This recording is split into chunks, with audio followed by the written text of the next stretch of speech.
तो जैसा कि हम सब जानते हैं कि doctor strange the multiverse of madness को देखने के बाद हमारे दिल में ऐसे काफ़ी ज़्यादा सवाल आके खड़े हो चुके हैं, जिनका जवाब आप लोग इंटरनेट के ऊपर काफ़ी टाइम से ढूंढ रहे होंगे। और मैं भी इन सारे के सारे सवालों के जवाब को ढूंढ रहा था, और आज मैं आपके साथ कुछ ऐसे अनआंसर्ड क्वेश्चंस के बारे में यहाँ पे चर्चा करने वाला हूँ, जिनके मेरे हिसाब से अपनी कुछ मेरी थ्योरीज मौजूद हैं कि उनको ऐसा क्यों दिखाया गया। सो guys, this is P tagger, और आज की इस वीडियो के अंदर मैं आपके साथ करने वाला हूँ उन सारे के सारी चीज़ों के ऊपर बात जो कि हमारी doctor strange in the multiverse of the madness के अंदर अधूरी छोड़ दी गई। वो चीज़ें जिनको हमें दिखानी चाहिए थी लेकिन नहीं दिखाई गई, और क्यों नहीं दिखाई गई उसी के ऊपर हम सारी की सारी बातचीत आज यहाँ पे करने वाले हैं। तो आई होप कि आप सबने अभी तक तो इस मूवी को देख ही लिया होगा, तो अभी स्पॉयलर्स की चिंता करने की कोई ज़रूरत ही नहीं है। तो चलिए बिना किसी और बात के फौरन से अपनी आज की इस वीडियो को स्टार्ट करते हैं।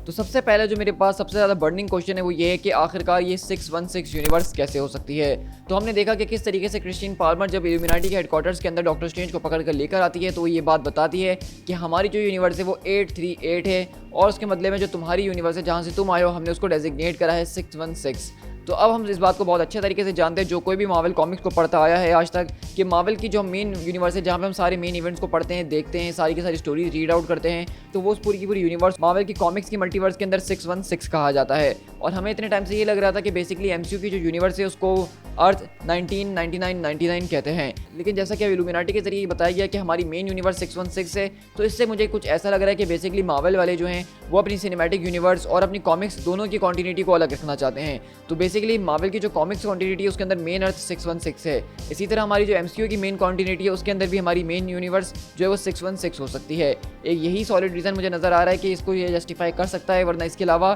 या फिर इन्होंने यहाँ पे कोई गलती कर दी इस पूरी की पूरी यूनिवर्स को डेजिग्नेट करने में, जिस तरह उन्होंने पहले स्पाइडरमैन फार फ्रॉम होम के अंदर भी ये किया ही था। इसके बाद थोड़ी सी बात कर लेते हैं मल्टीवर्सल ट्रैवल के अंदर, क्योंकि हमने देखा कि किस तरीके से इस पूरी की पूरी मूवी का जो प्लॉट था वो मल्टीवर्सल ट्रैवल के ऊपर बेस करता था, जहाँ पे वांडा अमेरिका चावेज को इसलिए हंट कर रही थी क्योंकि वो मल्टीवर्स के अंदर पोर्टल खोल के किसी भी यूनिवर्स के अंदर जा सकती है। अब हमने इस पूरी की पूरी मूवी के अंदर ये भी देखा कि किस तरीके से बार बार वोंग और डॉक्टर स्ट्रेंज कुछ इस तरीके से रिएक्ट कर रहे होते हैं कि मल्टीवर्सल ट्रैवल करना कोई बहुत ही बड़ी डील है, एक यूनिवर्स से दूसरी यूनिवर्स के अंदर जंप करके जा सकते हैं। लेकिन यहाँ पे ये एक बहुत ही बड़ा प्लॉट होल है इस पूरी पूरी स्टोरी के अंदर, क्योंकि अगर आपने डॉक्टर स्ट्रेंज 1 देखी होगी, जब वहाँ पे एंशिएंट 1 डॉक्टर स्ट्रेंज की ट्रेनिंग कर रही होती हैं और उनको वो स्लेट ट्रेनिंग देती हैं, जिसके जरिए वो कहती हैं ये Mastery of the sling ring is essential to the mystic arts.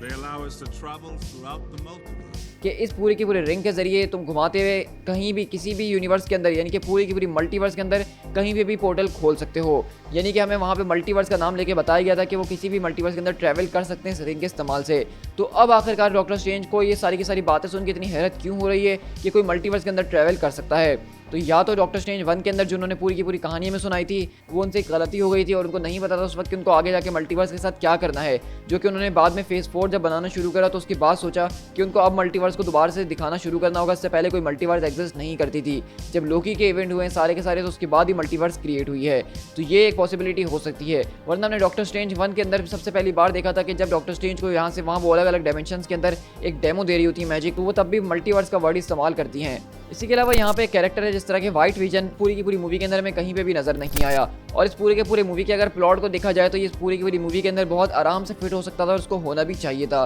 क्योंकि ये वो कैरेक्टर है जो कि वांडा विजन के अंदर क्रिएट किया गया था, उसके एंड में अचानक गायब कर दिया गया। और वांडा विजन की सारी स्टोरी जब यहाँ पे कंटिन्यू की गई है तो व्हाइट विजन का भी यहाँ पे आना बनता ही था। इसके अलावा हमने देखा कि जिस तरीके से मूवी की एंडिंग के अंदर अमेरिका चावेज जो है वो बेसिकली वांडा को पोर्टल खोल के उसके बच्चों को सामने ले आती है ताकि उसको एहसास हो सके कि वो गलती कर रही है। तो मेरे हिसाब से यहाँ पे कुछ ऐसा भी हो सकता था कि यहाँ पे वो लोग व्हाइट विजन को लेकर आते और विजन बेसिकली वांडा से बातें करने की कोशिश करता, क्योंकि उसके पास सारी विजन की मेमोरीज मौजूद हैं, और वो बताता कि मैंने तुम्हें जब प्यार करा तो मैंने कभी भी तुम्हें इसलिए प्यार नहीं करा कि तुम इतनी खतरनाक बन जाओगी, और वो उसको इमोशनली यहाँ पे बातें करके इसको समझा सकता था। और वैसे भी व्हाइट विजन को यहाँ पे दिखाना बहुत ज़्यादा ज़रूरी था, क्योंकि वांडा विजन की जो स्टोरी थी वो लिटरली वांडा और विजन को मिला के बनी थी, और मल्टीवर्स ऑफ मैडनेस के अंदर हमने विजन का नामो निशान तक नहीं सुना, तो ये मुझे बहुत ज़्यादा ऑड लगा। इसके अलावा मेरे पास यहाँ पे एक और कैरेक्टर है जैसा कि वॉचर जो है वो पूरी की पूरी वॉट इफ सीरीज़ के अंदर हमने बहुत ही ज़बरदस्त तरीके से देखा, जहाँ पे वो हर एक रियलिटी को देख रहा होता है और वो मल्टीवर्स का एक तरह का गार्डियन है। वो हर उस रियलिटी को देखता है कि वो किस तरीके से खत्म हुई है, उस रियलिटी के अंदर क्या बुरा हुआ है। और हमने देखा था वॉट इफ के अंदर के जब पूरी की पूरी मल्टीवर्स खत्म होने की बात आई थी तो वॉचर ने स्टेप इन करा था, अपनी गार्डियंस ऑफ द मल्टीवर्स को बनाया था। तो आखिरकार अब जब वांडा इतना बड़ा खतरा पूरे के पूरे अलग अलग मॉन्स्टर्स को अमेरिका चावेज के पीछे यहाँ से वहाँ अलग अलग यूनिवर्स के अंदर भेज रही है, उसको हंट कर रही है, तो ये वॉचर का बच्चा आखिरकार है कहाँ? क्या अब उसने अपने आंखों के ऊपर पट्टी बांध ली है या फिर वांडा ने उसका भी काम तमाम कर दिया है? क्योंकि वॉचर का यहाँ पे होना एक बहुत ही ज़्यादा मायने रखता था चीज़, क्योंकि हम वॉट इफ को देखकर आ रहे थे और वॉट इफ के अंदर हमने वॉचर के कैरेक्टर को बहुत अच्छे तरीके से देखा कि वो क्या करने के लिए बना है। तो अब जब एक पूरी की पूरी मूवी आपने बनाई है मल्टीवर्स के ऊपर और मल्टीवर्स को खतरा भी हमें यहाँ पे दिखाया जा रहा है, तो ये वॉचर आखिरकार है कहाँ? तो मैं पूरी की पूरी मूवी के अंदर इंतजार कर रहा था कि अब नहीं तो तब इस ना एक सीन के अंदर हमें वॉचर देखने को मिलेगा, लेकिन वॉचर ना देखने की वजह से मुझे सच में एक बहुत ही बड़ी डिसअपॉइंटमेंट नजर आई है। तो एक तरह से देखा जाए तो मार्वल वाले अपने खुद कैरेक्टर्स को पहले यहाँ पे क्रिएट कर रहे हैं और उनको सही जगह पे इस्तेमाल ना करके बिल्कुल वेस्ट भी कर रहे हैं। इसके अलावा मैं यहाँ पे थोड़ी सी इल्यूमिनाटी के ऊपर भी बात करना चाहूंगा। जैसा कि आपने देखा कि अर्थ 838 के अंदर एक इल्यूमिनाटी की टीम बनी हुई है जिसको पूरी तरह से वांडा पेल चुकी है। तो अब हमारे पास सवाल यहाँ पे आते हैं, हमारी मार्वल की मेन यूनिवर्स 616 के अंदर भी इल्यूमिनाटी एग्जिस्ट करती है? क्योंकि अगर आपको नहीं पता तो मैं आपको बताता चलूँ कि हमने आयरन मैन 2 के अंदर ही बेसिकली इल्यूमिनाटी का इस तरह देखा था जब टोनी स्टार्क अपने मोबाइल फोन की मदद से हैमर के सारे सिस्टम को हैक कर रहा होता है, तो उसके पूरे के पूरे मोबाइल फोन के अंदर एक आइकन मौजूद था जिसके ऊपर इल्यूमिनाटी लिखा हुआ था। तो क्या ऐसा तो नहीं है कि मार्वल सिनेमैटिक यूनिवर्स यानी 616 के अंदर ऑलरेडी इल्यूमिनाटी एग्जिस्ट करती है? लेकिन जिस तरीके से हमने 838 की इल्यूमिनाटी को देखा कि वो एक तरह की एवेंजर्स की टीम है, ये वाली इल्यूमिनाटी बिल्कुल कॉमिक एक्यूरेट थी जिसके अंदर आयरन मैन भी मौजूद था और ये बिल्कुल सीक्रेट के अंदर रहती है जिसके बारे में किसी को भी नहीं पता। तो क्या मार्वल की मेन यूनिवर्स के अंदर हमें फ्यूचर में इल्यूमिनाटी दिख सकती है? तो मैं इसका जवाब देना चाहूंगा कि बिल्कुल इसकी बहुत ही ज्यादा पॉसिबिलिटी यहाँ पे मौजूद है। इसके बाद मैं यहाँ पे बात करना चाहूंगा power level of sorcerer supreme के ऊपर। तो हम इस बात को बहुत अच्छे तरीके से जानते हैं, जिन किसी ने भी कॉमिक्स को पढ़ा हुआ है, कि सॉर्सरर सुप्रीम जो होता है वो अपने अंदर एक बहुत ही ज्यादा पावरफुल बीइंग होता है और उसके सामने वांडा जैसी चीजें जब आती हैं तो उसके लिए वो पहले से प्रिपेयर्ड रहता है, उसके पास कोई ना कोई तरकीब जरूर होती है उसको किसी ना किसी तरीके से हराने की। लेकिन इस पूरी की पूरी मूवी के अंदर मुझे ये फील हुआ कि वांडा को यहाँ पे बहुत ज्यादा पावरफुल तो दिखाया गया है, मुझे उससे कोई मसला नहीं है, उसकी पावर्स तो इतनी है ही क्योंकि मैं पहले से ही जानता था कि वो एक बहुत पावरफुल बीइंग है। लेकिन मैंने यहाँ पे ये बात नोट करी कि किस तरीके से यहाँ पे दूसरे सॉर्सरर्स और खासकर सॉर्सरर सुप्रीम यानी कि वोंग को इतना ज़्यादा कमज़ोर दिखाया है जिसकी मुझे बिल्कुल भी उम्मीद नहीं थी। मतलब लिटरली वांडा यहाँ पे आके वोंग के सामने 2 लोगों को तड़पा रही होती है और वोंग यहाँ पे सारे के सारे राज ऐसे खोल देता है जैसे एक छोटा बच्चा चमाट खाने के बाद सारी की सारी बातें बता देता है। तो ये बात मुझे देख के बहुत ज़्यादा शॉक्ड हुआ कि आखिरकार वोंग एक सॉर्सरर सुप्रीम है, अगर उन 3 लोगों को टॉर्चर किया जा रहा है तो उसके मुकाबले एक पूरी की पूरी मल्टीवर्स उसके दाव पे लगी हुई है, तो क्या वो 3 लोगों के बदले एक मल्टीवर्स का सौदा करने के लिए तैयार है? तो ये सौदा मुझे कहीं से भी फायदे का नजर नहीं आ रहा था और मुझे लिटरली हंसी आ रही थी उस वक्त वोंग की हरकतें देख के कि यार तू सॉर्सरर सुप्रीम बनेगा, मतलब तू अगर सॉर्सरर सुप्रीम बना तो यार 2 दिन नहीं टिकने वाली है भाई। तो उसके बाद हम अपनी 2 किताबों के ऊपर बात कर लेते हैं जिसमें से एक डार्क होल्ड और एक दूसरी विशांति होने वाली है। तो सबसे पहले मैं डार्क होल्ड के ऊपर बात करना चाहूंगा। हमने इस मूवी के अंदर देखा कि किस तरीके से हमें टीज किया गया है कि डार्क होल्ड दरअसल किसी और ने नहीं बल्कि किथॉन ने ही बनाई है,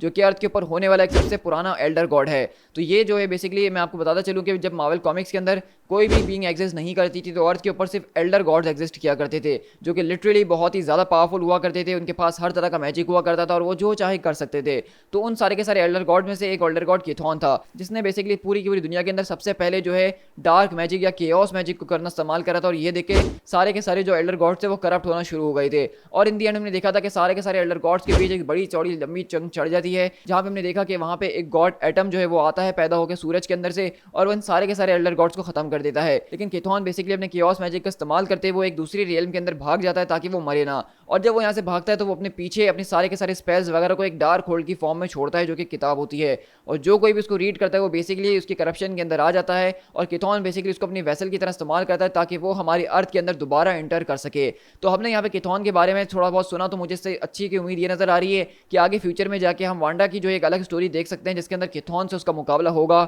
और मुझे तो शुरू से ये लग रहा था कि doctor strange in the multiverse of madness का जो मेन विलन होगा वो किथॉन ही होगा जो कि दरअसल वांडा को मैनिपुलेट कर रहा होगा और इन दी एंड डॉक्टर स्ट्रेंज और वांडा मिलकर उससे मुकाबला करेंगे। और इस वजह से ये मुझे पूरी की पूरी मूवी बहुत ज़्यादा खोखली नजर आती है स्टोरी के हवाले से। और हमने डार्क होल्ड के हवाले से एक और चीज़ देखी कि जब वांडा मैक्सिमोव ने इस पूरी की पूरी डार्क होल्ड को बर्बाद करा तो उसने सिर्फ अपनी यूनिवर्स नहीं बल्कि मल्टीवर्सल लेवल के ऊपर जितनी भी डार्क होल्ड्स मौजूद थी उन सबको बर्बाद कर दिया। तो ये पावर समझना मेरे लिए बहुत ज़्यादा मुश्किल हो रहा है कि आखिरकार उन्होंने इसको दिखाया कैसे है। मतलब उन्होंने दिखाया नहीं, बस हमें बताया है और ये क्यों हुआ है कैसे हुआ इसके पीछे कोई रीज़न नहीं दिया गया है। क्योंकि अगर वांडा मल्टीवर्स के अंदर हर एक डार्क होल्ड को बर्बाद कर सकती है तो उसका मतलब सीधा सीधा ये है कि स्कारलेट विच बेसिकली एक मल्टीवर्सल बीइंग ऑलरेडी बन चुकी है, और अगर वो एक मल्टीवर्सल बीइंग बन चुकी है तो उसको मुझे नहीं लगता कि अमेरिका चावेज की ज़रूरत थी मल्टीवर्स के अंदर ट्रैवल करने के लिए। वो अपनी एक सोच के जरिए किसी भी दूसरी यूनिवर्स के अंदर पहुंच सकती है, या तो वांडा ने अपनी इन पावर्स को अभी तक रियलाइज़ नहीं करा है कि वो अभी तक क्या क्या कर सकती है और क्या क्या नहीं कर सकती है। इसी के अलावा मैं यहाँ पे अपनी दूसरी किताब विशांति के बारे में बात करना चाहूँगा, और लिटरली इस किताब के बारे में मैं क्या ही बात करूँ।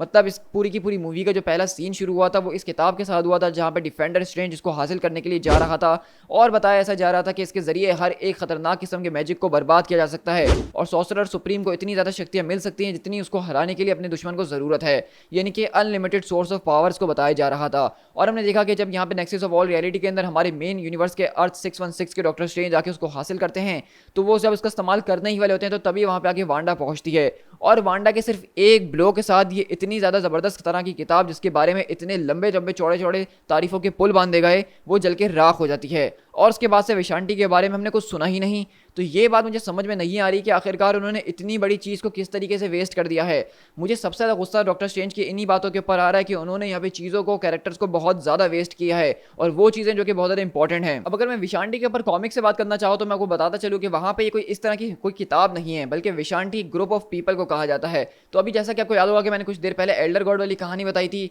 तो उसी एल्डर गॉड वाली कहानी के अंदर जब किथॉन वहाँ पे मौजूद था तो उसके साथ एक और गॉडेस ऑस्टर मौजूद थी, जो कि अर्थ के ऊपर से इन सारी की सारी लड़ाई के शुरू होने से बहुत पहले ही उसको छोड़ के जा चुकी थी यूनिवर्स के अंदर उसके अलग अलग सीक्रेट्स को तलाश करने के लिए। और तब जाके ऑस्टर जो है इस यूनिवर्स के अंदर एक खतरनाक किस्म की मिस्टिकल बीइंग से मिलती है जिसका नाम हॉगॉड होता है, जो कि दिखने में दरअसल कोई और नहीं बल्कि खतरनाक किस्म का जायंट टाइगर होता है, जो कि मुकम्मल तौर पर एक मिस्टिकल एनर्जी से बना होता है। अब उसका क्या ओरिजिन है इसके बारे में हमें कुछ नहीं बताया गया, कि बस ऐसा समझ सकते हैं कि वो इस यूनिवर्स के अंदर होने वाला एक सेंटिएंट मैजिक है। और तब जाके हमने देखा कि वो दोनों मिलकर जो है अपने बेटे यानी कि आगामोटो को पैदा करते हैं, जो कि अर्थ के ऊपर होने वाला सबसे पहला सॉर्सरर सुप्रीम बनता है। और इसके बाद हमने देखा कि जब आगामोटो का टाइम पूरा हो जाता है अर्थ के ऊपर और वो किसी और को अपनी पोजीशन दे देता है, तो उसके बाद आगामोटो भी जाके अपनी माँ बाप यानी कि ऑस्टर और होगोथ के साथ जुड़ जाता है। और जब ये तीनों जाके एक साथ मिलते हैं तो तब जाके बनता है विशांटी। तो विशांटी दरअसल कोई चीज़ या कोई बीइंग नहीं, ये बल्कि एक ग्रुप ऑफ पीपल है, जिस तरह इल्यूमिनाटी की टीम है जब के अलग अलग मेंबर्स को मिला के बनती है, इसी तरह विशांटी इन तीनों के तीनों ज़बरदस्त किस्म के मैजिक यूजर्स को मिला के बनती है,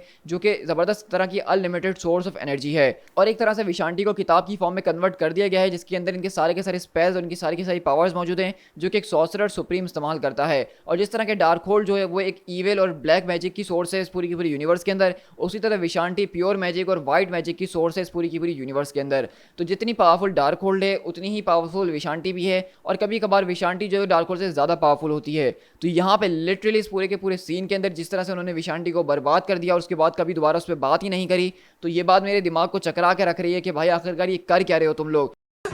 अरे मुझे चक्कर आने लग गया अब। जो लोग मेरे ख्याल से कॉमिक्स पढ़ते हैं, जो इस सारी की सारी बातों के बारे में जानते हैं, जब उन्होंने इन सारी की सारी मूवमेंट्स को देखा होगा मेरी तरह, तो वो बहुत ही ज़्यादा डिसअपॉइंट हुए होंगे, क्योंकि ये वो चीज़ें मार्वल कॉमिक्स की जिनको हम लाइव एक्शन में देखने के लिए तरस रहे थे कि हमें विशांटी, डार्क होल्ड और इस तरह के मैजिक यूजर्स को दिखाया जाए, लेकिन अब जब दिखाया गया तो उनको मुकम्मल तौर पर वेस्ट कर दिया गया। तो मुझे नहीं लगता कि उन्होंने यहाँ पे विशांटी को बर्बाद करके बहुत ही अच्छा कदम उठाया है, बल्कि विशांटी का इस्तेमाल करके ही डॉक्टर स्ट्रेंज को वांडा से मुकाबला करना चाहिए था। तो तब जाके हमें पता चलता कि आखिरकार सॉर्सरर सुप्रीम की क्या ताकत होती है, वो मैजिक को कहाँ से लेता है, और उसके पीछे की जो दूसरे रीजंस थे ऑस्टर और एल्डर गॉड वाला, वो हमें समझाया जाता। इनफैक्ट अगर आप ये एल्डर गॉड वाली स्टोरी को पढ़ेंगे तो आपको काफ़ी ज़्यादा मज़ा आएगा, जिसका मैं अपने चैनल के ऊपर ऑलरेडी कवर कर चुका हूँ, तो उसका लिंक मैं नीचे डिस्क्रिप्शन में डाल दूंगा, तो आप उस वीडियो को ज़रूर चेकआउट कीजिएगा, क्योंकि वो एक वीडियो जो है वो इतनी ज़्यादा इंपॉर्टेंट है, जो कि मार्वल यूनिवर्स के अंदर होने वाले सारे के सारे मैजिक और सारे के सारे गॉड्स को बताती है कि वो लोग आए कहाँ से हैं। तो guys with that being said, मेरे पास ये कुछ सवाल थे जो कि मुझे पूरे के पूरे उलझा के रखे हुए थे इस पूरे हफ्ते के अंदर। मैं पिछले हफ्ते पूरा यही सोचने में लगा हुआ था कि आखिरकार इन्होंने ये दिखाया तो ऐसा क्यों दिखाया है, और ये वो सारी की सारी चीज़ें भी हैं ज़्यादातर जो कि मुझे इस मूवी के लिए मेरा हाइप बहुत ज़्यादा था इस पूरी मूवी से, और मैंने जब इन चीज़ों को नहीं देखा और जिन चीज़ों को मैंने देखा उनको इतने बुरी तरीके से वेस्ट किया गया कि मैं मुकम्मल तौर पर डिसहार्ट होकर रह गया। तो ये वो कुछ सवाल थे जिनके मैंने जवाब देने की कोशिश करी है। कुछ पूरे के पूरे इश्यूज़ थे, कुछ प्लॉट होल्स थे इस मूवी के अंदर जो कि काफ़ी ज़्यादा इंपॉर्टेंट और बड़े थे। तो मुझे आप लोग बताइएगा कि इन सारी की सारी चीज़ों को देखने के बाद, इन सारे के सारे प्लॉट होल्स को देखने के बाद आपको क्या लगता है कि doctor strange in the multiverse of madness एक कैसी मूवी है। मैंने इसको अपने रिव्यू के अंदर 7.5 आउट ऑफ 10 दिए थे, लेकिन मुझे लग रहा है कि शायद मेरी रेटिंग इसको और सोचने समझने के बाद कम होते जा रही है। तो आप लोग बताइए कि आपको मेरे ये सारे के सारे सवाल कैसे लगे हैं, और अगर आपके पास इसके अलावा कोई और सवाल है तो उसको कमेंट डाउन जरूर कीजिएगा। इस पूरी की पूरी वीडियो को अपने दोस्तों के साथ शेयर करना मत भूलिएगा, और अगर आप चैनल पे फर्स्ट टाइम आ रहे हैं तो चैनल को सब्सक्राइब करना बिल्कुल भी मत भूलिएगा, इस तरह की ऑसम वीडियोस को मेरे चैनल के ऊपर एंजॉय करने के लिए। So guys, this is P tiger, मिलते हैं अपने किसी और वीडियो के साथ। Till then, thank you so much.